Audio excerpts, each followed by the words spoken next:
just want to get your reaction, first of all, to this breaking news that Canada plans to recognise Palestine after the UK and France have already done so. What's your reaction to all of that?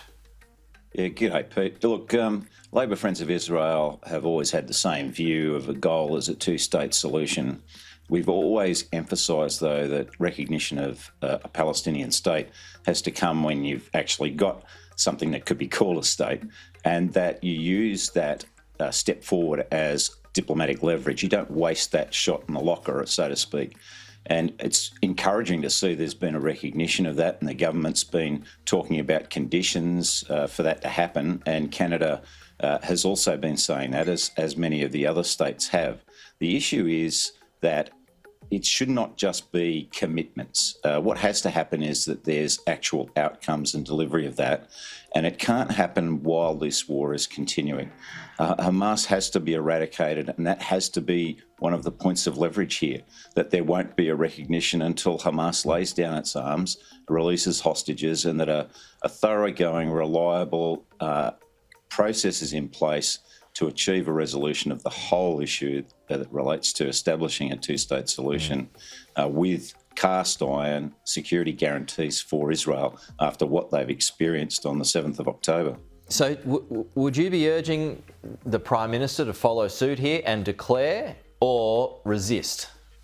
I would say pause this, continue to use it as a diplomatic lever to achieve the outcomes we all want. I mean, we don't want to rush to create a so-called Palestinian state that'll just be a mirror image of all the train wrecks we see right around the Middle East and North Africa, with the exception probably of Morocco. And so, we need those goals to be concrete. Once they're achieved, then you step forward on recognition.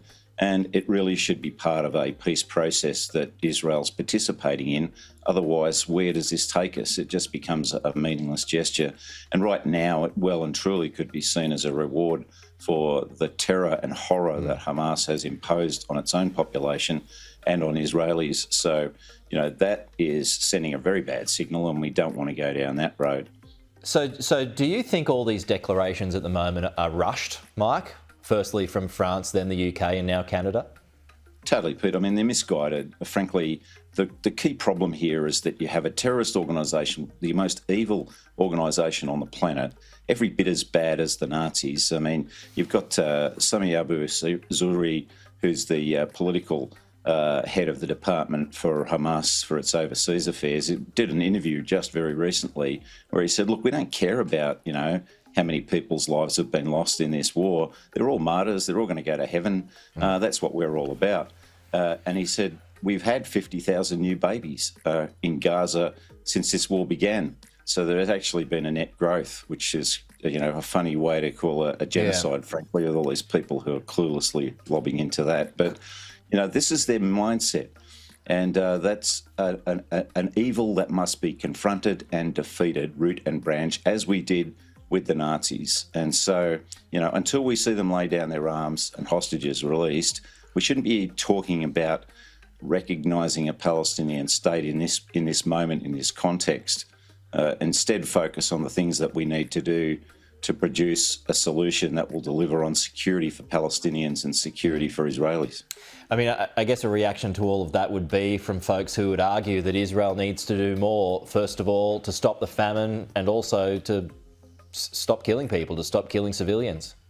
Okay, Pete, so the first thing is there is no famine. The international organisation that's responsible for categorising situations as famines hasn't done that in relation to Gaza. But certainly there are food shortages, and that's mostly related to the way Hamas uses food as a weapon. It is looting relief supplies, using it as part of its new business model to sustain it because they're choked off from support from Iran and Qatar. They're using it to bludgeon and really hold the population to ransom by, preventing them from wanting to use the Gazan Humanitarian Fund establishment because they know that undermines them. So they treat anybody who goes and gets food from that site as a traitor, and they strip them, beat them, kill them. They steal their food. So that's the real issue. It's Israel has been bending over backwards to try and find an efficacious model for distribution of relief. And that's part of Article 23 of the Fourth Geneva Convention, which says that a combatant power in these situations has every right to make sure that relief supplies are not falling into the hands of their enemy. So that's what they've been trying to do.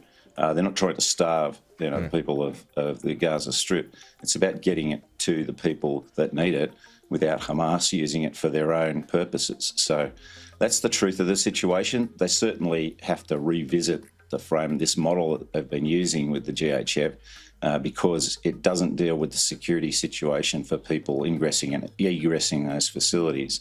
And so they have to rethink that. And I know they are adjusting their thoughts now on how to make sure that food's getting out there as they try and defuse Hamas. But, people should be in no doubt that this is an incredibly evil organisation. They effectively have created a Hitler Youth-style regime, a Handmaid's Tale regime.